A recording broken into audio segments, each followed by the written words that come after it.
Hello, everybody, and welcome to another episode of Effin Cultured, the podcast.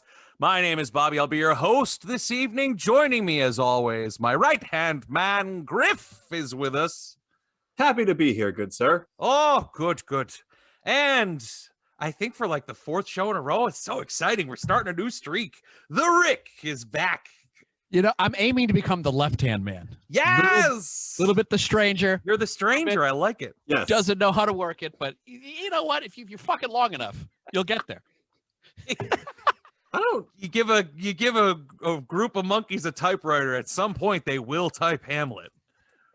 I don't know if I like this analogy with the stranger, because that means Bobby sits on me and puts me to sleep at some point. I don't. We should probably move on from the stranger. I'm the left hand. Yeah.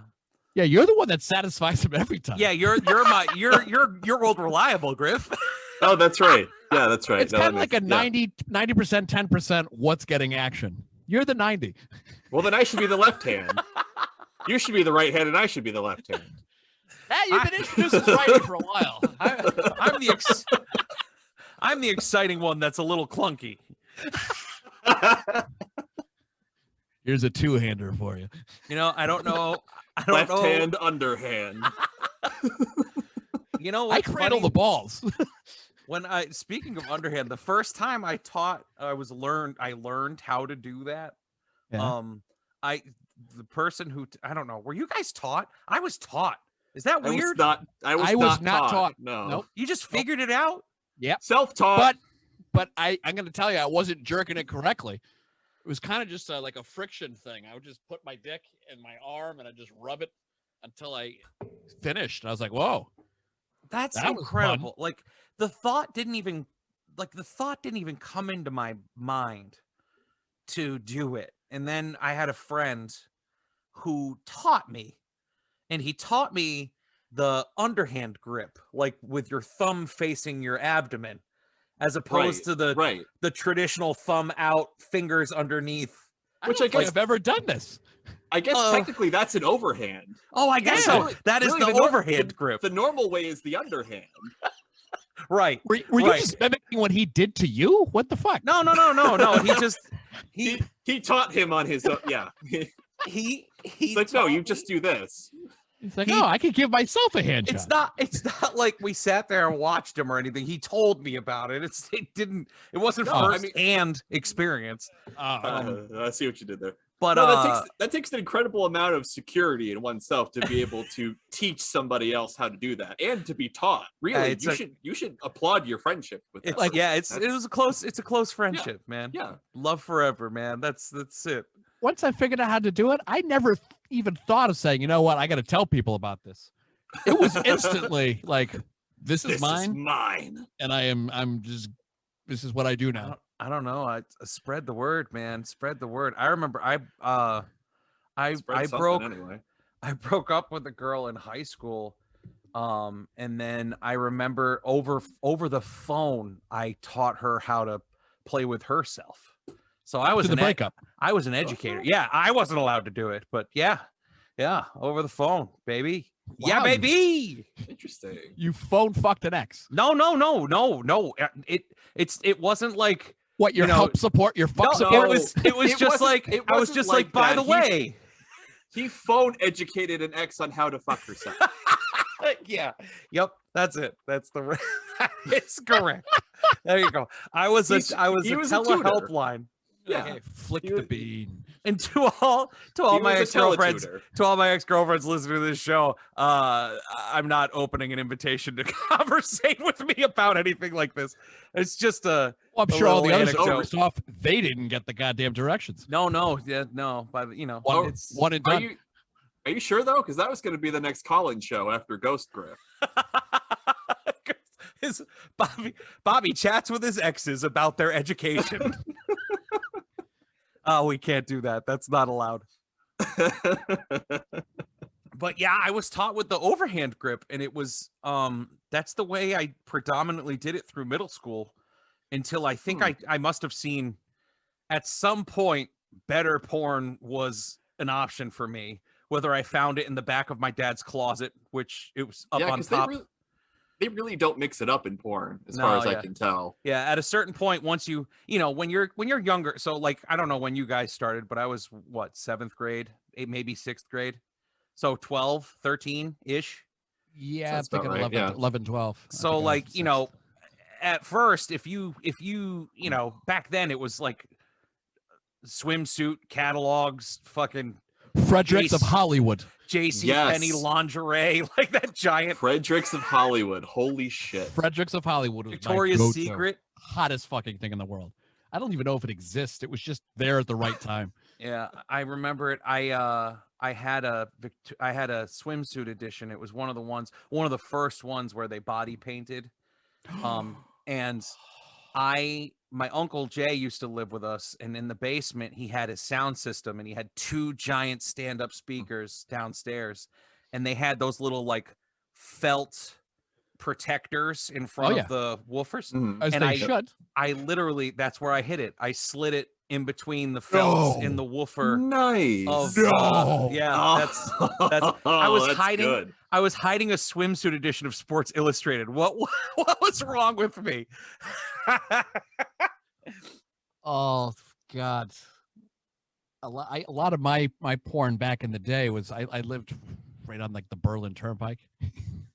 Yeah, towards Meriden, and there was just straight up porn thrown on the side of the road by my bus stop, and I'd be like, "Holy shit!" I have, Griff. Have I talked about this on this podcast? I think so. I think I have, but I'll bring it up again because it's amazing.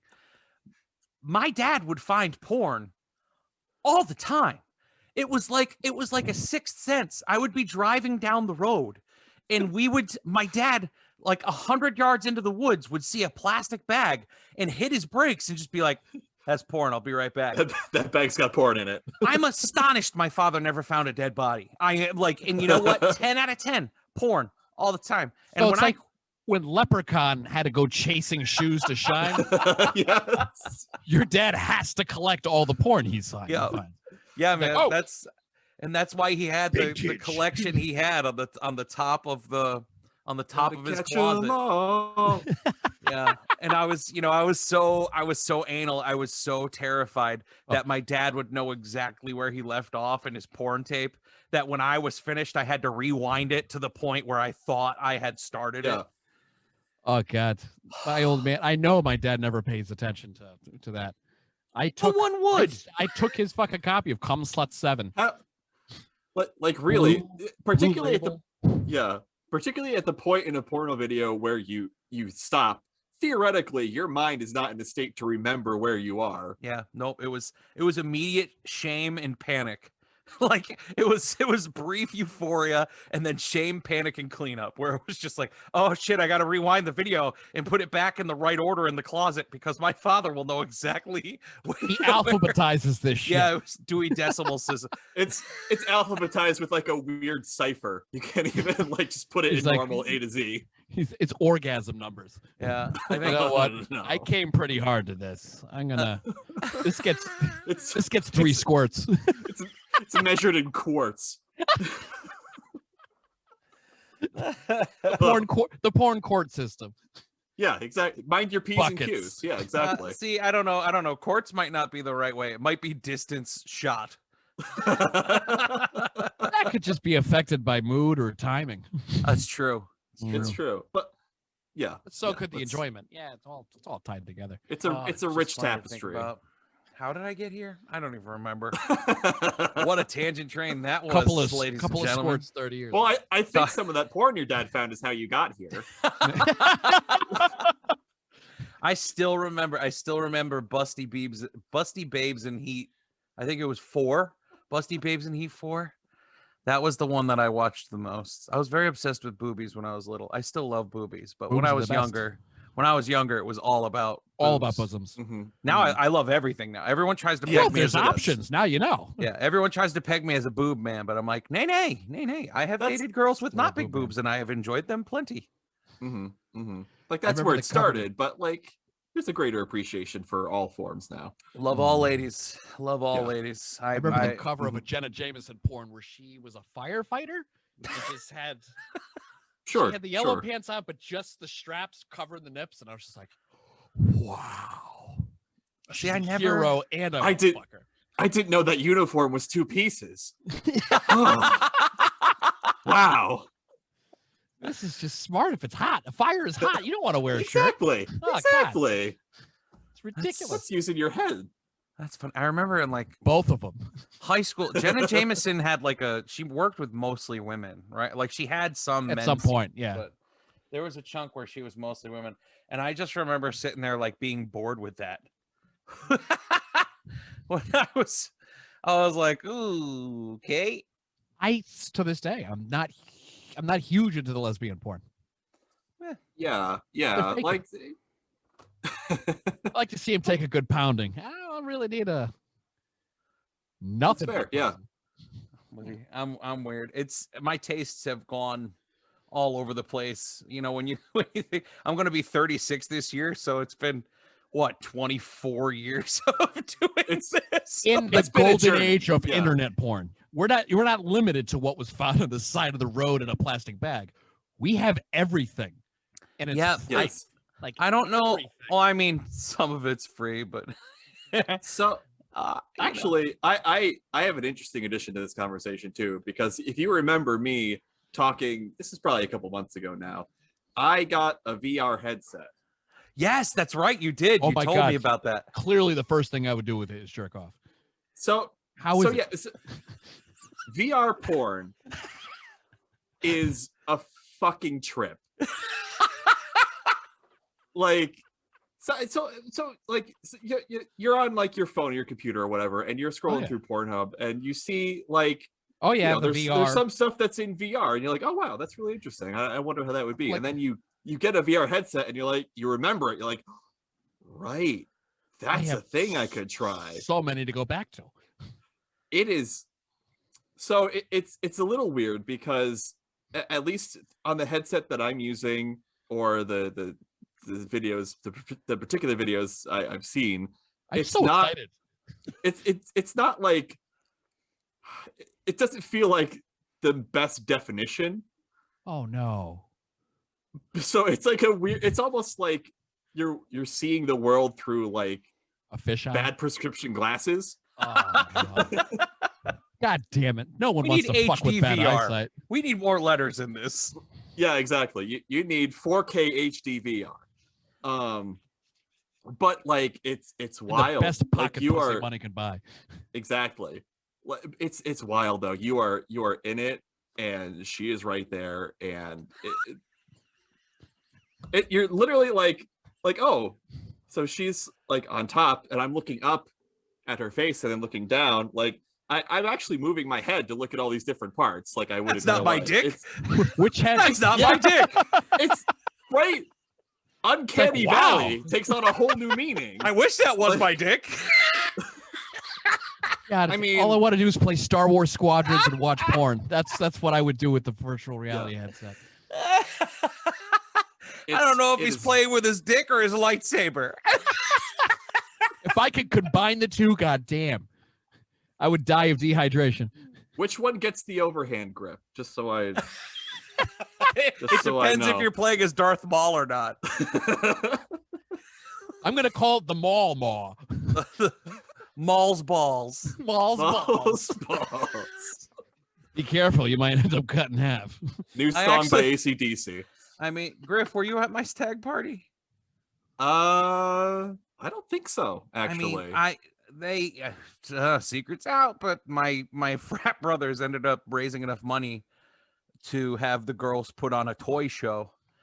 And speaking of Darth Maul, Ray Park was there. Ray Park was there. Full makeup. It jumped out of a Carillion cake. And they gave him a double-ended dildo, and he did the whole thing. He did the whole sequence. He didn't miss a beat either. He was on it. Oh, Rick. Oh, man. Which is incredible because the double-ended dildo, it doesn't stay steady like the lightsaber. It flops around everywhere. It was knocking motherfuckers out. Speaking of which, so they brought out a double-ended dildo, and they started doing a toy, and then so to preface this. To preface this,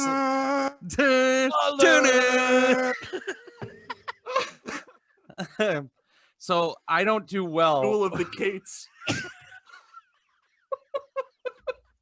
They were both named Kate. Duel of the Kates. Oh man, there it is, folks. The title.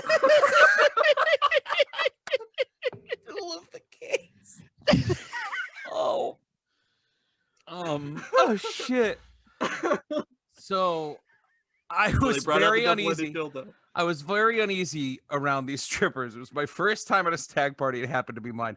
So I told my best man, Herlock, I said, my cup is not to be empty. So I had 6 groomsmen out of 7 there, and they were just pouring drinks, and I'm pounding them, right? So by the time it gets to the double-ended dildo show, I am wasted.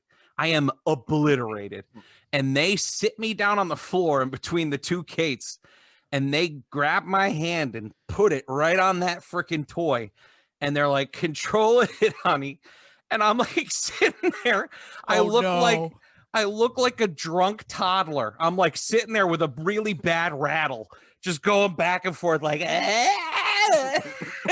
my future father-in-law is sitting in the room right over there watching you with my future uncle-in-laws, my brother-in-law, and I'm just sitting there with this fucking double-headed beast going back and forth like Darth Maul. And all of my frat brothers are sitting around because all the chairs got it super in close. And I was so drunk, but I just remember them screaming, twist it. I just remember them, and I was just like, no, I don't want to be here. No. So I think it was only like 30 seconds, but it felt like an eternity. And then I popped up and I walked over and I saw my future father-in-law, and he looked at me and he goes, Bob, I was like a real life porno, Bob. And I was like, yeah, Joe, I'm sorry about that. He goes, don't worry about it. And then I looked at my future wife's uncle, and he looked like he was going to murder me. So good thing he wasn't the dad. The dad was all right with it. Yes. Uncle Richie, not so much. Uncle Richie was like, I'm going to fucking murder you. As he eased up over the years, you did. I'm going to fucking murder you and make it look like an accident. I love Uncle Richie. He's a Jets fan, so me and him get along with our misery for our teams. But yeah, that was, wow, what a way to open a show. Duel of the Kates. Oh my God. At least it left masturbation for a little while. Yeah, I mean, we can always go back. It's old faithful. It's old reliable. I told we put 24 years, guys. 24 years. Golden age of porn. Lord. Wow. Okay, so Zack Snyder, huh? How about, speaking of masturbatory, what about 4-hour films? All right. So I'm glad we started off with that. So those of you who don't want a movie that you've already seen spoiled for you because you haven't seen the newer version of it. Now that we've weeded out the dorks and the nerds, only the real fans are still here. Now, let's talk about this. Before we get into this, a quick update. Craig is alive. Happy birthday. Happy birthday, Craig. Today's his birthday. Happy birthday, Craig. He did survive. He did survive. We filmed on Saturday night, and he was in the bathroom until Sunday morning. So I'm glad we didn't wait for him. He put up a figure like, yeah, be right back. Oh, it was the best. But he, it was awesome. Craig, thank you for joining us last week. We'll have him on again because he's amazing, and I love talking to him. If he wants to after that, that's if he can handle it. That's a lot. He and it was a lot. It was just double IPAs. Yeah. Tall boys. Yeah. They can sneak up on you. Yeah. Yeah, and he's been like he's lost weight and he's been working out and he's not a big guy anymore. Yeah. No, so he doesn't drink anymore. There was a point where he was a big beer dude and that wouldn't bother him, but he doesn't do it anymore. He doesn't drink anymore. And this happens to all of our new hosts during Fermented. Like they're like, oh, I gotta get drunk and review this movie. And you sit there, and I've done it. Griff, obviously, he was, Rick has done it. But you sit there and you're like, we don't start drinking until we do the intro, usually. And then from the intro, we go right into the movie. So you sit there and you're like, I have to be drunk in 90 minutes. I better start going.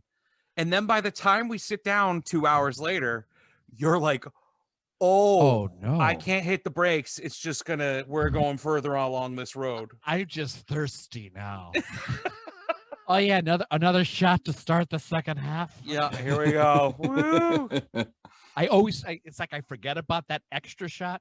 I'm like, okay, let's keep it going, keep it going. I feel like, so my cocktails are big, obviously. So, but 2 of my big, like 23-ounce cups that have a little too much vodka in them, plus mixer.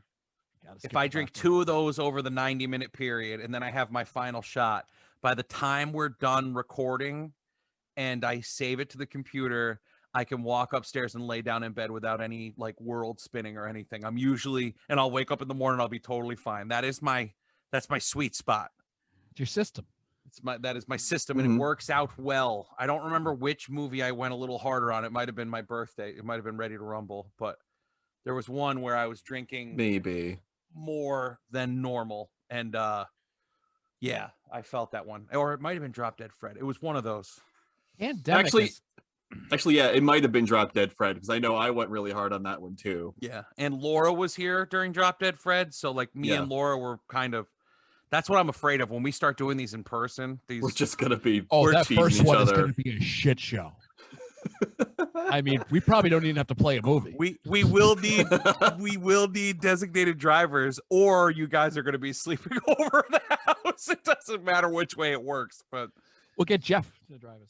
There you go. Yeah. There you go. Yeah, but he's good. He's good. The pandemic is killed by beer consumption. I didn't realize it, but I'm definitely more of a go out to a brewery, go to the bar, grab a beer there.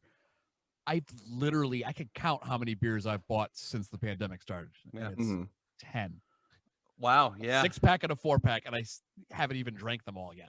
I gave most of mine away. Like I had those vanilla cookie seltzers. I gave those to my buddy Billy. And then I was in a raffle for oh my God, if I say one more fucking time. I was in a raffle for a wedding, like a bachelor party. Yeah. And I won a giant $250 cooler, and it is stuffed with UFOs and beers. So I've got a ton of beer, like good beer that I at some point will start working on. And dude, wait until you see this cooler. I can't wait for you to come over. In the cooler. It's a Pacifico, so it's got the Pacifico stuff on it, and it's got a I think it's what's the company that makes these giant, I don't think it's Yeti, but it's something like Yeti. It is a hardcore cooler, and I'm really stoked about it. Nice. So I put in $50 for this raffle because there was a 75-inch TV was the #1 prize. Oh, nice. But they also had like iPads and iPod shuffles and AirPods. I'm like, did you guys rip off a truck from Best Buy? How'd you get all this shit? Fast and Furious 1. Oh, Grizzly. It's a Grizzly cooler. Grizzly cooler. Ooh, yeah. It's nice. Designed by grizzly bears. And bears keep that shit cool because they have to last the whole winter. That's how that's how we keep them cold. So anyway, Zack Snyder, back to that. Oh yeah. So the long-awaited Zack Snyder cut of the Justice League hit HBO Max this week, Thursday morning. It hit Thursday. Why Thursday? Yes. I don't know. So it's 4 hours long and 2 minutes. 4 hours 2 minutes, but before the credits, it's like 3:56 or something like that. Yeah, I was gonna say there's a surprisingly short amount of credits for the amount of movie that we got. Right. I was expecting to be like a 20-minute credit sequence. Yeah, it's its own epilogue, really. Now, oh my God, it's one of many. on Facebook, as per usual, with anything nerd culture, you've got the people who are calling this the holy grail of superhero movies. And then you've got the people who are telling those people to kill themselves because they're stupid and have no taste. Right. Because that's rational. Yeah. Yeah. Because response. we can't let people enjoy stuff. You just can't sit there and say, "Oh, good for you. You liked that movie." You have to be like, "What are you, a fucking idiot? That movie was shit, and you're shit for thinking that movie was good." Like, wow. Your movies are bad and you should feel bad. Oh, this just felt so good. This feels like I hope virtual VR porn feels like. Just very satisfying. I look up, I look down, and it's just it's a bigger dick. For some reason, it's in slow motion most of the time, and I don't know why. Exactly. So you don't come hard. You have to slow down. So Rick is all aboard this completely. We know 1,000%. Yep. Griff, what about you? Well, the thing is, I didn't see the original cut of Justice League, so I went into this totally blind. All right. Oh. What I did do before I started the Snyder Cut, I did go back and watch Batman vs Superman Ultimate, which I had seen the original version of that, and that, to preface where I'm going with the Snyder Cut, that was a much more cohesive and enjoyable experience, which I'm assuming, in what I've heard. Oh, Bobby's shaking his head at me. I refuse to watch. Bobby's wrong. I can't do it. Okay, no, that's fine though. That's your choice. Yeah, but that's what I was just talking about. You idiot. Yeah, fuck you. Fuck you and fuck your decisions. So from everything I've heard, everything that people have told me about the original cut of Justice League, the Snyder Cut is a very similar experience. It's much more cohesive, enjoyable. I personally left the Snyder Cut with very few questions, which is not an experience I have with movies a lot of the time now. If you watched the Whedon cut, you'd be like, what the fuck just happened? They took that down to 2 hours. They just cut any, I guess, character growth.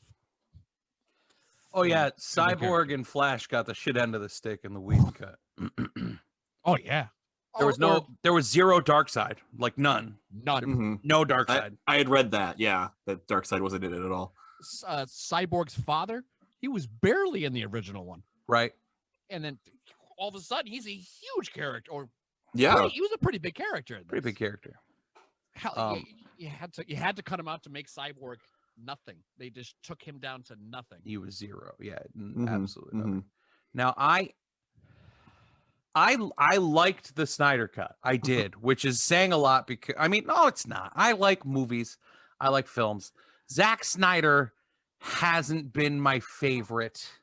I completely get it. In the past, stylized in a weird, annoying way sometimes. I wasn't a humongous fan of 300. Like once you get over how pretty it is, and you if get everything played at full speed, it's a 40-minute movie. Yeah, but that's what I'm getting at, right? So like Snyder has a way to do it, and I don't. This movie did not need to be 4 hours long, man. It didn't. It's just. That's where I think he's saying, fuck you, Warner Brothers. Oh, he is. Do you know that there's another version of Justice League coming out in a few weeks called Zack Snyder's Justice League Justice is Gray, and it's just a black and white version of this exact movie. Oh, okay. And he said it's a black and white version of a movie that shouldn't exist as is, but it's here. So I'm going to make it happen. It's like completely masturbatory. Completely. I am all for these long cuts of movies. Like if you are capable of getting the same quality of story in a shorter package, great, do it. But if you can't, I would rather get the 3 or 4 hour cut than have you cut it down to a quote more palatable length. Right. And cut out all that stuff that makes it cohesive and understandable and enjoyable. We have had BVS, Batman vs Superman. I remember Zack Snyder announcing the 3-hour director's cut 2 weeks before the movie hit theaters, because I feel like he lost the battle. This 2.5-hour version was going to theaters, and it really didn't make sense. There was a few storylines that just completely cut out regarding why both were mad at each other. Mm-hmm.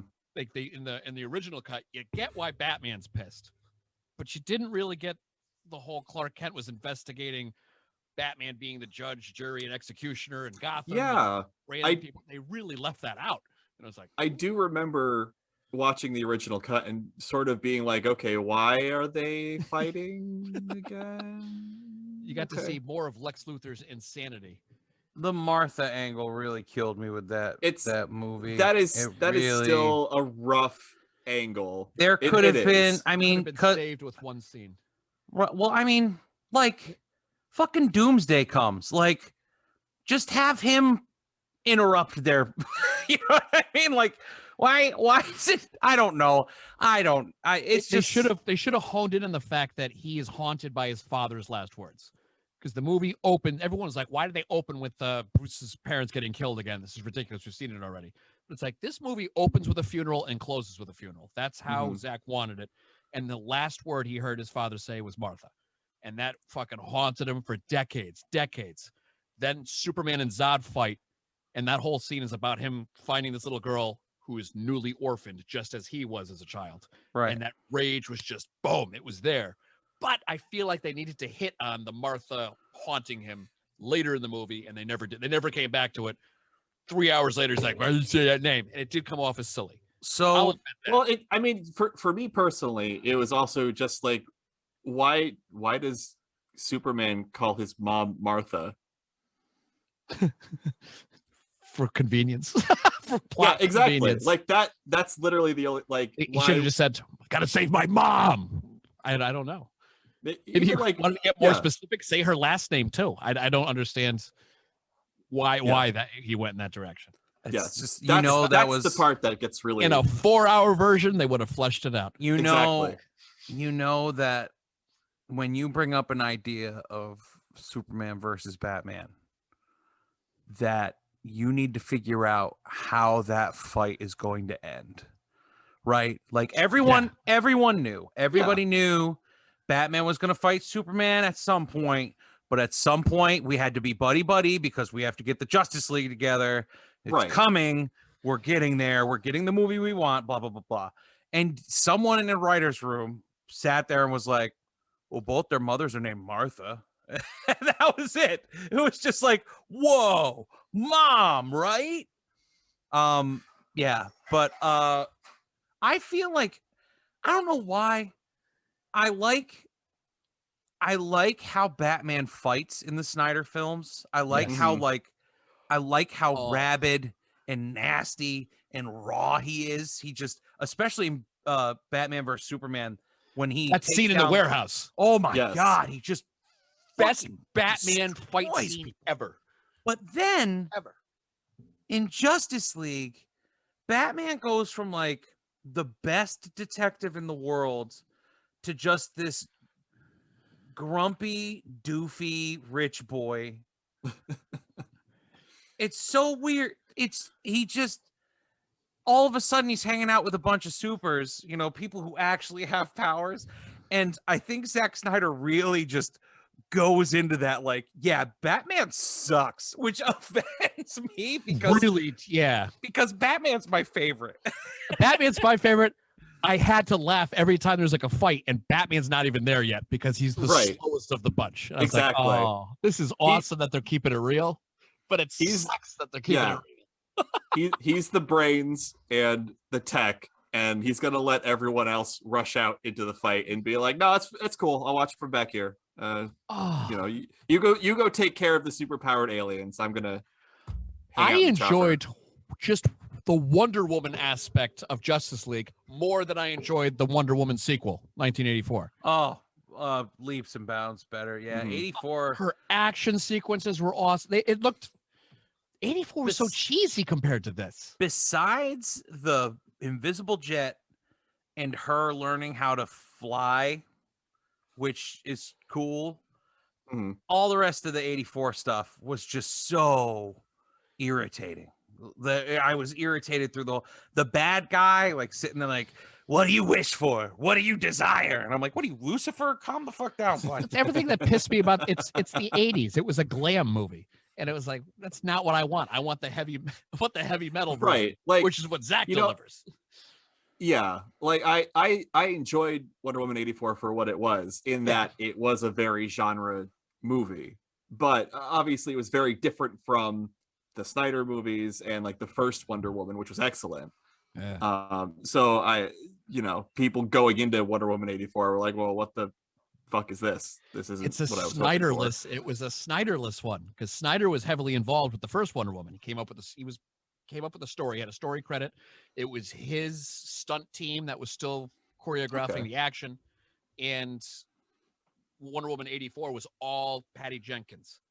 Snyder wasn't involved at all. I don't even know if he got the executive producer credit. I think he was just out by that point. So for the DCU, which is we're away from the DCEU right now.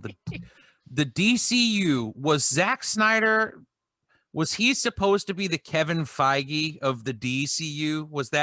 Was he the one with the grand plan? I think what happened was, after the success of Dark Knight, Warner Brothers chose Chris Nolan to organize the DCU.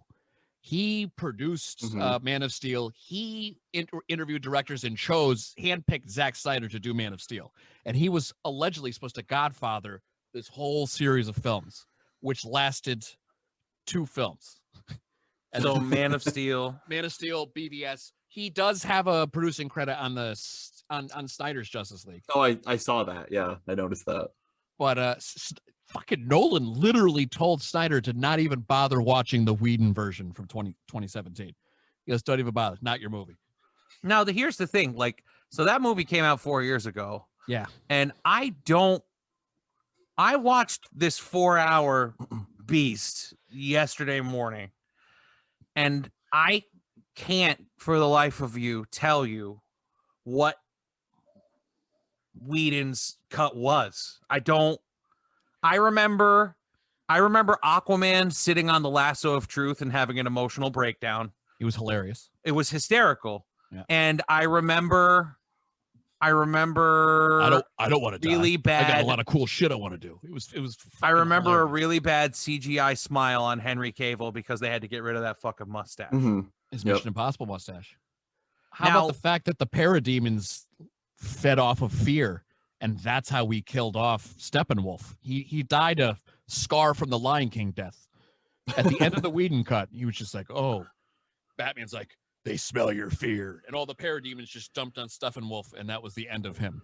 Okay, so there was no huge fight, really, between Steppenwolf and... They completely cut all that cool, like, really cool shit out. That last fight was awesome. Yeah. Okay. All of the fight sequences in the Snyder Cut are amazing. The fucking everyone versus Superman fight was... But that was in the Whedon cut, though. It was more awkward. It was more awkward in the Whedon cut. But I remember that amazing moment because I laughed my fucking balls off when Flash was in the speed and he was speeding around, and all of a sudden Superman's eyes go to the side and then he turns his head and Flash is just like, what the fuck? Oh, and the terrible CGI shit was there in that scene too. And he asked Batman, "Do you bleed?" Yeah. In the Whedon cut, was the attack on the Amazons as epic? No, because I feel that was so when I watched this, the first 2 hours of this movie go by so fast. Yeah. Because that giant chunk, I mean, what was it? It must have been 25, 30 minutes. That attack on the Amazons. That was epic. Yeah. Freaking Steppenwolf is just destroying horses. He was so scary looking. He just picks up a horse and throws it at people. Slaughtering people. And he was such a pussy in the Whedon. Like, visually. Didn't have the spikes, didn't have any of that. He was just like, he was just a regular CGI villain. It was that fight there, that sold me. But there was just it felt Lord of the Rings-ish at that point. Yeah, it was epic. It was an epic battle. It really cool. was. And even at the end, when the event, the Justice League, when the Justice League is going to that giant glowing testicle in the when the Justice League assembled, the fort was Captain a testicle, Batman. right? That fort was a testicle. It looked like it looked like a ball sack. It had veins. It was 100% a ball sack. Every time it gave it a fucking mother box, it just got veinier and veinier. That's actually what Vice President Pence used to call it. That fight was epic. The fight underneath the harbor, that fight was awesome. Yeah. Oh, they literally stepped up every battle from the Whedon cut. And I feel like the Whedon cut was supposed to be just the battles, and they just watered everything down. And his corny humor. I love Whedon's corny humor. Listen, what Whedon did with the Avengers is perfect. The first Avengers movie was great. It was great. Second one was good. It was Age of Ultron was probably the weakest of. Was Age of Ultron Whedon or was that the Russo? Nope, that was Whedon. That was Whedon, and Whedon was He was out after that because he had a fight. Yeah. He wanted Spider-Man. He wanted Captain Marvel, and Feige was like, "You can't have any of these characters. Right? We need to sign them. We need specific contracts. You don't get them." Yeah. And it sucks because Ultron does feel like a holdover. It's kind of like, well, we got to give you another Avengers movie. So but when you watch it now, it really is the setup for Infinity War Endgame. So, I mean, they name Endgame in that, talking about how we needed the suit of armor around the world. It's like a coda inside a song where you go back to this and then you play it again. It's like, oh, okay. Understood. Okay. And I love James. But Spader. at the time, Whedon was mad. He was out. And he was supposed to, he went to DC. He was supposed to direct Batgirl. He already signed on for that. And then they said, hey, we need you to finish Justice League. I was like, okay. Whedon was awesome with Avengers. This is going to be awesome. And then he fired the composer and he brought Danny Elfman, who did the original. No, he didn't do Superman. Original Batman. He did the original Batman. And he was going to incorporate John Williams did John Williams Superman theme. And I was like, this is great. This is going to be awesome. And then what we saw was a far cry from an awesome. You have to remember, and people hate on Whedon, but so Zach had this giant grand plan for the Justice League, right? And then unfortunately his daughter passes, right? And he leaves the film, and WB is sitting there with this giant fucking unfinished piece of cinema, and they're like, oh, what the fuck do we do? We have millions. We don't delay it. Possibly the biggest single cinematic event that they are going to handle for the entire century. 2 producers needed it to come out that November to get a specific bonus that they wanted real bad. I don't even think they're with Warner Brothers anymore. They wouldn't delay the film because they needed the money. And that's why they and I mean, but when you're mourning a child, who knows how long you need to mourn? Right. No one knows. No one knows. It was a huge. They could have lost it. It could have been gone forever.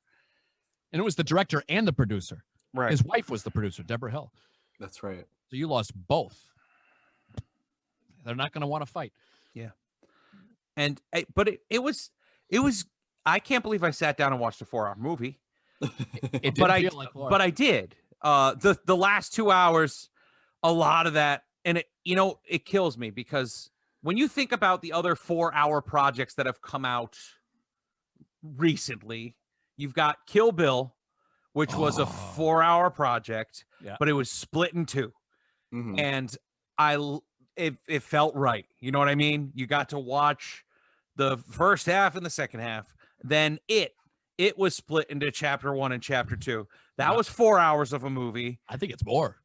Probably, yeah. It could be. That's it's probably actually 5 hours. closer to 5 hours of a movie. You know what? I could probably sit down and watch all of that in one shot. I kind of want to right now. You reminded me that's one of these movies. I was like, oh fuck yeah, I haven't rewatched it since I saw the second one in theaters.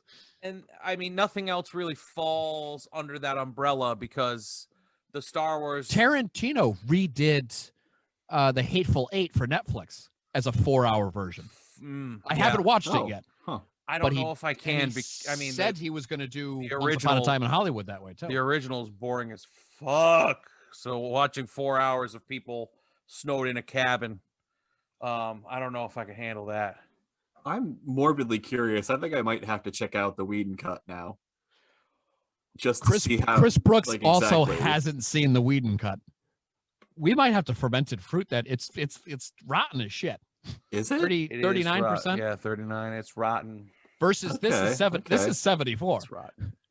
I have to admit though, I did appreciate Whedon's Aquaman. It was more in line. Yeah, I think Zack Snyder's handpicked these guys to play these characters, and they all match up perfectly. I love Jason Momoa as Aquaman. He was a lot funnier in the Whedon version. Yeah. And I was hoping that fucking sitting on the lasso of truth was in the original. I was waiting for that. You know that reeked of Joss Whedon. Now, so did the Flash saying, "I'm in. I need more friends," and I thought that was a Whedonism. And I was like, "Oh, holy shit! This was in the original." It really creeps me out how much Flash is Justin Long. Like that guy is Justin Long.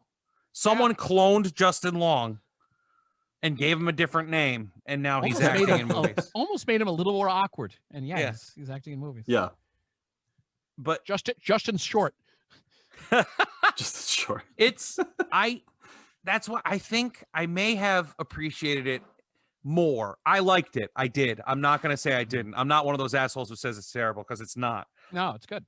It is incredible what he did. The music, the cinematography, it's all, I think it's all really cool.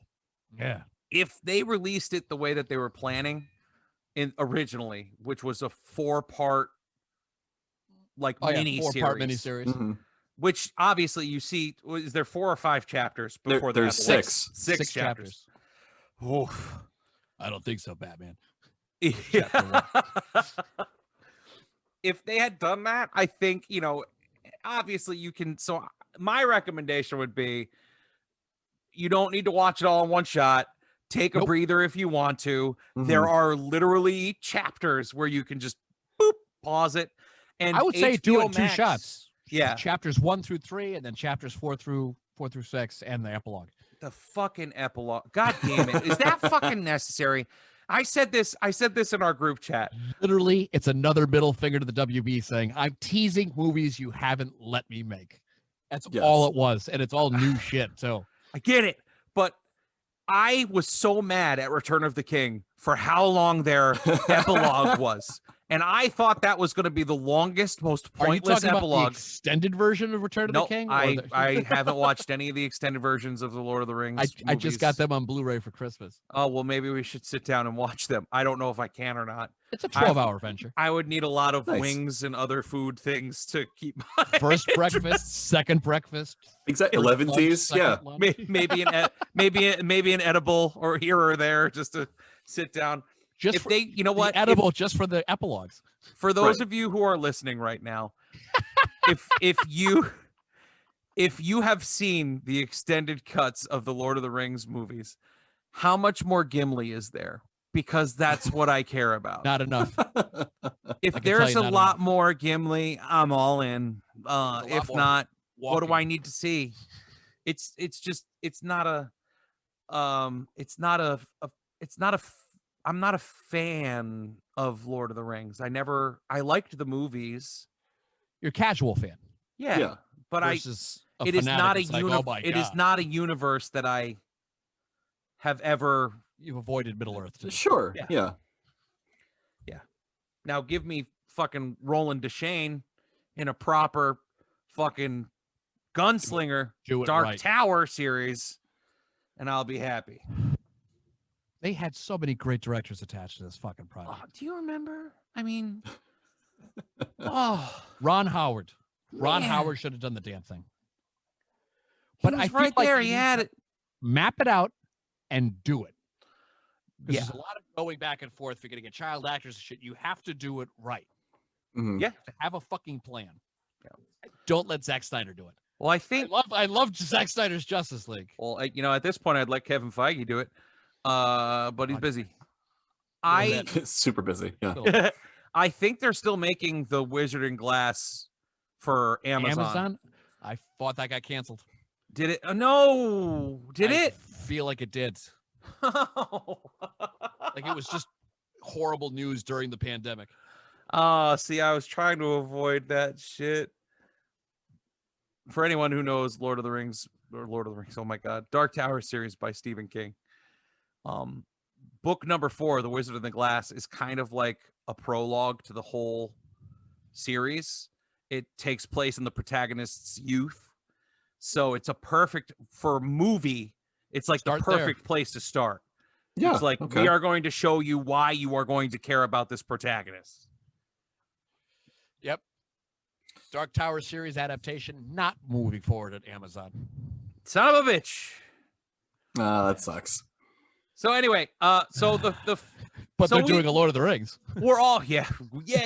So we recommend it. We recommend the Snyder Cut. Give it a shot. It's beautiful, man. Even one of the scenes that pissed me off so much was the slow motion Aquaman going into that spot to look at the statue of fucking Triton, and Willem Dafoe shows up. And that slow motion scene, he was playing who's the guy that can't sing, that they were playing a song by him, the one that does Bob Hallelujah. No, Cohen. It's Sutton Cohen do that? Yeah, song? Leonard Cohen. Leonard Cohen.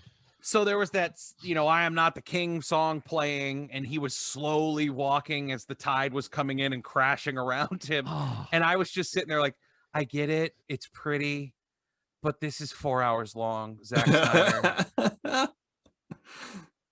So that he could do that. He could just milking every scene for every drop of emotion. So Not the only one frame was wasted. They just used every frame filmed.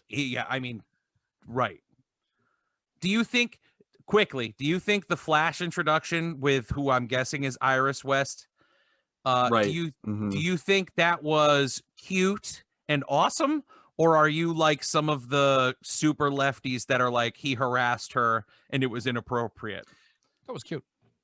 I wouldn't go that far. It was a little weird, but like caressing her hair behind her ear. He's a dude who found a cute girl. Like, he moves fast. Right. He didn't like pinch her nipple or anything. I mean, she's not pregnant. He was taken aback. Oh my God, this is a really cute girl. Like, right. I'm gonna take this in for a second before I save her life. I'm gonna prevent her from smashing her face into that truck. I could tuck her hair behind her ear. That was such a cool scene, though. And she's gonna be in the Flash movie. Scene. They just even because she also wasn't in the Whedon cut. Never showed that. Never. That's all extra. Interesting. Okay. But the first time we saw Flash was Bruce Wayne sitting in his. I think the father in jail scene was in the Whedon cut. Did we see? We saw. Okay. I think it was like one followed the other. Like he left the jail, went home, and Batman's there. That's what I'm saying. Like, it's been so long, and I really like. I remember because we went to see Justice League together. We saw it together. I remember walking out and just being like, okay. The main characters in that movie was that random family that lived inside the testicle that they kept going back to. Oh my God, that's right. They weren't even in this freaking movie. No, it was all Whedon. Wow. They never needed to exist. Like somebody living in that fucking abandoned town? Is that what you're telling me? There was a family of Russians, and there was parademons, and they kept trying to get inside the whole movie. Oh my God, I forgot about that. We're going to leave. Jesus. And it happened to be when the Justice League was coming to rescue, and the Flash pushed the truck with this Russian family into a place of safety, the end of their storyline. It was literally... But they cut out all the good stuff to put in this random family. The Flash didn't time travel in Whedon's cut, right? He didn't. Not once. Didn't reverse time. God damn. Wow, yeah, it's so weird to think cool about was that? Yeah, it was really cool. I thought he looked a little weird running. Like, I have to get used to. I'm so used to watching the TV version of him kind of like... I hear everyone that watched the TV version hates this version of The Flash. I've never watched the TV version, so I'm like, oh, this guy. The TV version of The Flash is great, but I can appreciate what they're trying to do with baby Justin Long. But yeah, the Barry Allen on the TV show, Rick, you should. I think you would. I have to watch Arrow and then Flash simultaneously. I skipped Green Arrow. Never really, and neither does Supergirl. The only time I watch those shows is when Crisis they have Infinite Earths. they have the Crossover. four crossovers. Yeah, I mean that's the problem. Is that now I've fallen so far behind Arrow and the Flash, and like I haven't even watched Supergirl or Legends of Tomorrow. Legends of Tomorrow. Like and now there's Batwoman? Batgirl or Batwoman, right? Batwoman, and now and then they all interconnect, and I'm like, I can't continue to watch Flash and Arrow. That's why I picked see all the other ones now. That's why I picked one. I picked one, and I stuck with it. Because you don't really when you get to a point where they do because I think it's been 3 seasons now or 4 seasons where they've had 4 episodes of all of them together. Mm-hmm. Oh, that's awesome. But this, out of everything, this show, the Flash, it feels like it's straight out of the comics because I mean it basically is. It's straight out of the comics. I did YouTube. I know fake Justin Long was on an episode of The Flash. Oh, was he? It was during the Infinite Earths. They ran into each other. That's right. I remember seeing hilarious conversation. So I remember going, "Oh, the movie world's going to lead me into the TV world if they're all interconnected now." Yeah, and it sounds like Flash is what connects every. It's great. Mm-hmm. I fucking love that show. It's so good, and I don't care about any of the other ones. The Flash, though, the Flash got me, and I don't know if it's because of oh my god, the guy that plays Joe West. He was in Rent. Jesse L. Martin. Yeah, Jesse L. Martin is fabulous in it, and the chick who plays Iris is great, and Cisco is amazing. Mm-hmm. Love Cisco. Song Cisco? No. Yep, Cisco. That's where he's been. He did a song, and then they put him on the Flash. Yep, yeah. That's it. That's this 2 credits. He plays Captain Flash. Cold. Dong, dong, dong, dong, Flash. So I wanted to. We're gonna end on this because I'm interested. Oh wait, before we do this, okay, the epilogue. Okay. So which one? The whole thing. So we are watching Batman's Nightmare. The nightmare sequence. Which I am assuming is either a premonition or is it B a multiverse thing. It's not called the multiverse in DC, is it? I mean, multiverse is a generic term. Okay. Well, okay. It's the nightmare sequence is the future that they're all heading towards if things continue as they do now. And we saw in BVS, Barry Allen did go back in time and was trying to give fucking Bruce some information. Right. So it didn't work. They released some information on what Zack Snyder's plans were for the trilogy, right? Yeah. And it had to do with this whole, what is it called? The anti-life equation. Anti-life equation, which he was going to use to kill everybody and enslave Superman to control him to kill everyone. Flash is the only one that gets out alive, goes back in time, warns them. They correct the timeline and blah, blah, blah, blah. And somewhere in there, does Lois fuck Batman? Somewhere in there, right? It's Affleck. You fuck anyone he wants. Right? I still love Affleck as Batman, and I love him as Bruce Wayne. I don't know why, but I'm a fan. Yeah, it works. He reminds me more of the animated series Bruce Wayne than anyone ever has. I think that's true. It's the chin. It's his chin. It's the broad chin. That butt chin, the broad chest. He's freaking. Oh my god! And now we're going to Twinkle Toes from Twilight. So, I'm gonna put a VR porn. I'm just gonna watch Affleck as Batman. So Zack Snyder's basically just dangling his balls in WB's face and being like, "There it is, folks. There it is." They demanded Snyder Cut, and it's here. I want Snyder Universe back. Snyderverse. The Snyder trilogy. And I think I wonder if HBO Max is because they've already greenlit a Batman show with Affleck. That's happening. Okay. Cool. And I know Affleck is going to be him and Keaton are going to be in the Flash movie. Mm-hmm. Right, because they're doing the Crisis multiverse. They're doing what is it? Flashpoint. Flashpoint. That's right. Flashpoint. Yeah. So is That's what scares me. I don't think WB has a fucking plan, so I don't know what they end up.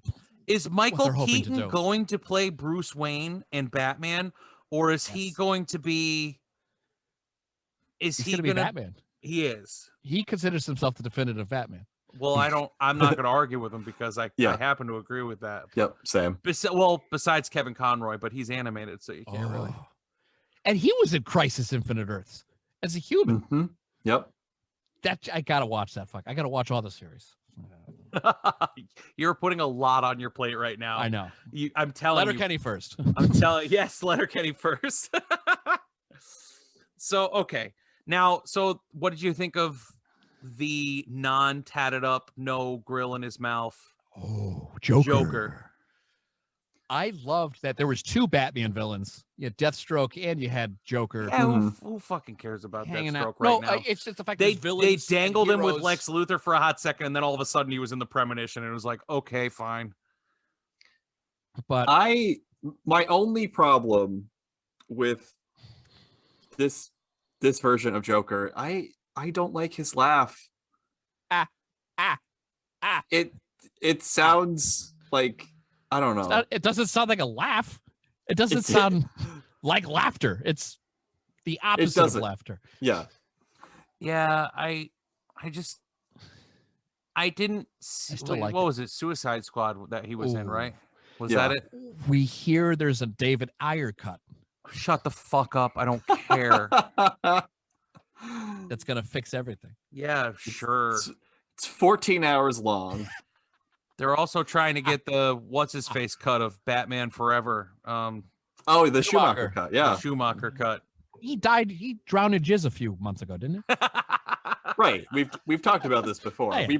We brought this news to the world, I believe. Chris Brooks killed him. I don't know how I feel about Jared Leto as the Joker. I wanted to give him the shot. I was excited to see him. The long hair threw me off. I don't know why. Like, Joker can be whatever. He doesn't need to. It was just like, Heath Ledger had longer hair. I'm going to say he had hair of varying lengths throughout Dark Knight. But having it like down to the middle of his back, and I don't know if I liked his voice. He had me until he started laughing, and that completely pulled me out of it. In which Batman, which Robin did he kill? Tim Drake? I think Todd. Jason Todd. Jason Todd. Because that's what he was referencing, and that was in BVS, right? The Robin suit that said "ha ha ha" jokes on you. It was in the fucking trailer for BVS, and then it was barely. Never went to it. Yeah, never analyzed it. I liked that they had a Batman Joker scene. I think Snyder was right in saying, "Well, I would like to have them both in the same place. These versions just talk to each other." And it was a fucked up conversation. Yeah, it was. Oh, and I'm going to fucking kill you. And I was like, holy shit, bats. Right. Give me more. Like, let's do it. But that's the Batman we want. At some point in Justice League, Batman got a little doofy. And I was like, I don't. He's gonna get griddled and down as they fucking kill the whole Justice League. Right. In the Snyderverse that we'll never see. We'll never see it. It's such a dick move to record that, to release it just so that we'll never see it. Somebody is gonna die before they can get that put together. Like, that's the way it is. Yeah.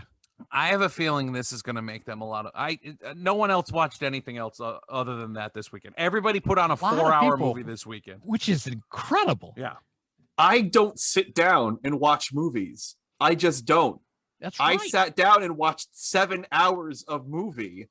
That's wow. Yeah. Most of it in slow motion, but still 7 hours. Oh God, fucking slow motion.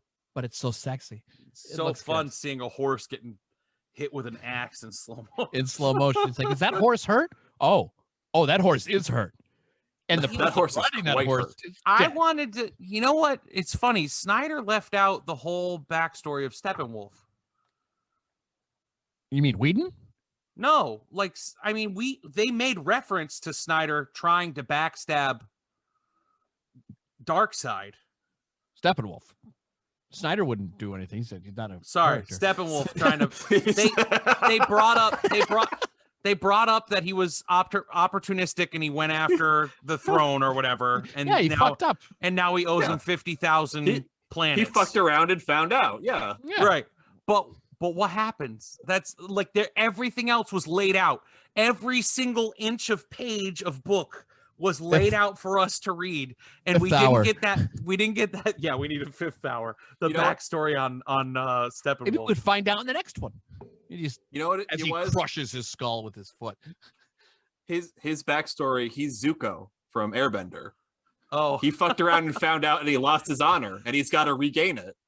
It's true. He is Zuko. Oh my God, you're right. But what piqued my interest when, and this wasn't in the Whedon cut, but when Wonder Woman goes into the cave and she starts to see the throwback of the last time Darkseid showed up at Earth, there was a human warrior with an axe who had horns on his head who ended up drilling. It was like straight out of fucking Avengers Endgame or Infinity War.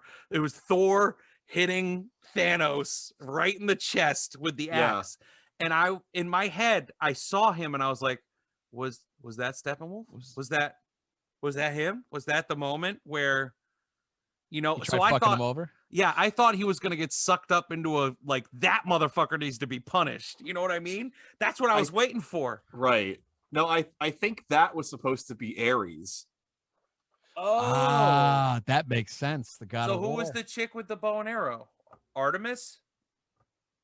I don't know enough about these fuckers. I don't. I mean, that would make sense in terms of the actual mythology, but I don't remember how the characters translate. One of them was Zeus with the lightning. Wasn't Ares was the god that Wonder Woman defeated in Wonder Woman, right? Yeah. Yeah. The god of war. Yeah. He'll come back. They always come. They always do. All right. So I wanted to end on this. What movie would you like to see an extended 4-hour, heavily slow motion cut of? I have to start with the fact that the one I want to see is also written by the same guy that did the Snyder Cut, Chris Terrio. He did Argo. I believe he did BVS and Justice League. And he co-wrote with J.J. Abrams The Rise of Skywalker, which I have a feeling if we had a 4-hour version of that motherfucker, it would actually make sense, because you couldn't end in a 9-film saga in 2 hours and just skip explanations for everyone being there. I would like a 4-hour version of Rise of Skywalker. I would take a 4-hour version of Rise of Skywalker if it was in the hands of Rian Johnson. Oh my God. That's fair. Yeah. Yes. They tried to retcon so much with Rise of Skywalker. That was the problem with Rise of Skywalker. I don't think they could have extended that movie. They didn't move made any more sense with anything. When they sat there and they were like, how do we fix this? And some asshole in that writing room was like, Emperor. The Emperor's not dead. And it was like, fuck you. Fuck you. What else would be a fun movie to have a 4-hour cut of? Man. Leprechaun? Encino Man. Shoot it in real time. Step Brothers. Oh, see, I could watch. When I was thinking about this, I was like, I would probably watch a 4-hour cut of Superbad. I would watch. Yeah, you could. I would watch those kids all day. Or like Anchorman, where they basically made a whole other fucking movie out of the stuff they cut out of the original cut. That they did. That's funny. That's so I would take the original 4 to 5 hour cut of Anchorman. Probably longer. What movie did they make out of all the shit they cut out of it? So they, I don't know. Cut. Yeah, I don't know how many places sold it, but I know when I was working for the Most Superlative Purchase, they had a 2-pack that was Anchorman and then Anchorman: The Adventure Continues. Yep. That was literally just cut material from the original movie. It was another like hour and a half. I mean, that's Will Ferrell improvising with some of the best. It's all of them. Yeah. Yeah, I was going to say with some of the best improvisers in Hollywood. Why do studios insist on the hour and a half for comedies, 2 hours for everything else? The 3 biggest fucking money-making films of all time are like, what? Endgame, 3 hours. Avatar, 3 hours. And Titanic, fucking over 3 hours. It's not you're still going to make bank on a long movie. You just got to make it if it hits perfect. That's the problem, really, because if you have a long movie that doesn't hit just right, you're going to lose a ton of money. Titanic's released now. I don't think it hits the same. It takes that, and think about it. We live in a culture now where, and I'm guilty of this. I sit down and watch 1-minute TikToks, and it brings me so much joy. And I used to be, back when I was in high school, I would go sit down in a 2.5-hour movie and it would fly by. Yeah. Now I sit down and watch a 2-hour movie and I need to like tape my phone away. I have to bury it somewhere to try to keep it out of my hand because I lose interest. Yeah. Checking my watch. How much more of this movie is there? Right. I love long form storytelling. I'm fine with it. I do too. I'm in the theater. Like I've been in 3-hour shows. I've done it. It's just a movie needs to hit a certain amount of, it needs to check off a few boxes in order to be like, all right, this is okay. The problem being most long movies that come out now are those artsy fartsy movies that are about nothing. There's no beginning, middle, or end. It drops you into a situation and it plays out this long situation, and that's it. That's all it is. Like fucking Lady Bird. Everyone sat there and said how great Lady Bird was, and I'm like, great, an angsty fucking teenager that goes to Catholic school. Who gives a shit? It's not about anything. Nothing happens in that movie. It's the journey, Bobby. Yeah, the journey. Yes. And this, I don't know. That's where you lose me. I remember when me and Zhao went to see that movie. I don't think you were the target audience. Me and Zhao saw that movie Mud. Do you remember Mud, the Matthew McConaughey movie? McConaughey and the kids. Oh, yeah. Doing something. Yeah. And we went with such high expectations, and we walked out of that movie theater and we were just like, fuck you. I don't remember liking it. Well, that's where we're going to leave you tonight, folks. Mud. My name is Mud. My name is Mud. I want to know what 4-hour cut of what movie you would like to see. So hit us up on Facebook at Effin Cultured. You can hit us up on Twitter at Effin Cultured. You can also go to our brand new website, effincultured.wordpress.com. There you can leave us comments as well. So thanks for listening. We will see you again next week. I hope you all have a good week. For this week, I am Bobby. I'm Griff. And I'm Rick. Have a great week and go F yourselves.